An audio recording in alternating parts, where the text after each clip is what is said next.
Hey guys, and welcome back to the Creative Life Studio. So I just wanted to hop in here real quick and just show you a fun technique that I just learned how to do with my Faith Impressions plate. I'm using the Delusions ink sprays on my border plate. And I just love using these because they're so bright and they blend together so well. So I've just sprayed a layer of each of them, overlapping them slightly, and pressing them onto the border of my Bible. And voila, yeah, literally, it is that easy and that fast with your Faith Impressions gel press plate to make just a beautiful background. I mean, seriously, that was twice as fast, but still, it was like a minute and a half. And all I'm doing is drying it. Couple tips I will say, keep your sprayer back about 8 to 10 inches so you don't end up with big blobs and you don't oversaturate your plate. And I also find that putting a piece of cardstock behind it actually works better than my usual wax paper because I feel like the color bleeds under if you use that traditional wax paper like I usually do. But the cardstock absorbs some of the ink, the pigment, so that it does not go under and get on the back of your page. So that's just a thought to keep in your head while you're kind of trying to do this. You can see I've got this beautiful ombre going on with Campo Teal, Fresh Lime, and Lemon Zest. And here I'm just figuring out what letters I want to use. I'm going to post at the end of this video as well. I did this technique in our Faith Impressions Facebook group this morning, and I loved it so much I wanted to do it again. And I am going to throw that out there. I apologize for my camera being kind of bouncy. I got a new one, yay! And I'm still working on figuring out like the perfect settings and all that kind of stuff. So I apologize in advance for the kind of shaky weirdness sometimes. So I'm going to be using the Party Lights stencil from the Crafters Workshop and a makeup sponge and archival ink. I love this particular stencil just because I think it's fun and I love Edison bulbs anyway, and so I just think I like the combo. It's got the little mason jar one, it's got the Edison bulbs, and I just think it's great. This is actually one of the first entries in my first illustrated Bible. I used this stencil as well, so I'll try to find a picture of that if I can.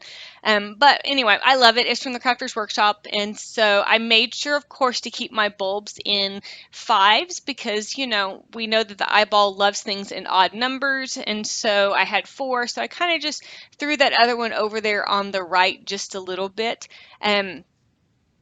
This is going to be a pretty simple page. It really is just that super quick background, a stencil, and then just getting my paint out so that I can make my title. We are in Isaiah chapter 9 today, and we're using verse 2 that says, "The people walking in darkness have seen a great light. Of those living in the land of deep darkness, a light has dawned." And so I'm just using some black acrylic paint and some foam letters just to kind of make the word light really big in a black paint so it kind of matches my bulbs that I've got out there.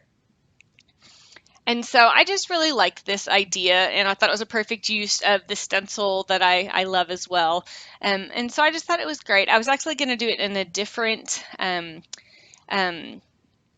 part of Isaiah. And then as I was testing this theory out, I messed up.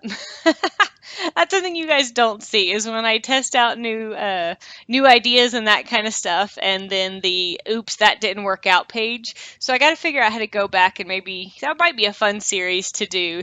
Is just fixing the oops pages kind of stuff. So, and of course I've got my gel Sharpie there, and I'm just underlining that verse. Again, we're in Isaiah chapter 9, verse 2. And I'm just keeping things really simple. Really want the words and those light bulbs to kind of speak for themselves. So I just added some, I guess, I don't know, rays, light flares, whatever you want to call them, there. And I'm fixing that title that I wrote, the "find the" part and the arrow, because it was kind of jankety and I didn't really love it. So I'm just adding, just making the lines a little bit thicker and a little bit more pronounced. And then I grabbed my trusty Sharpies and just adding some yellow to kind of make those rays a little more pronounced, especially on the white side. You don't see them as much on the colored side. And then taking my brand new Posco, I think that's how you say it. It's the extra fine point bullet tip pen in white, and just adding some accents on my letters just to give them a little bit more pop and a little bit more fun, and then just adding those accents as well to my rays, just to kind of give some more definition with that white. And the same thing with all of my little light bulbs, just some squigglies so that they stand out a little bit more.